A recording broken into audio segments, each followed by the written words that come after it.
YSR Congress party అధినేత YS Jaganmohan Reddy నేడు మరోమారు బెంగళూరు వెళ్లనున్నారు. వారం రోజుల పాటు ఆయన అక్కడే ఉంటారని సమాచారం. అయితే ఈ నెల 22 నుంచి ప్రారంభం కానున్న అసెంబ్లీ సమావేశాల నాటికి ఆయన ఏపీకి తిరిగి వస్తారా రారా అన్న విషయంలో పార్టీ నుంచి స్పష్టత లేదు.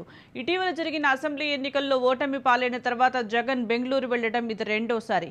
గత నెల 24న బెంగళూరు వెళ్లిన ఆయన ఈ నెల 1వ తేదీ వరకు అక్కడే గడిపారు. మరోవైపు నేటి నుంచి తాడేపల్లిలోని తన క్యాంపులో ప్రజా దర్బార్ నిర్వహించాలని జగన్ నిర్ణయించారు. ఈ విషయమై పార్టీ శ్రేణులకు ఇప్పటికే సమాచారం అందింది.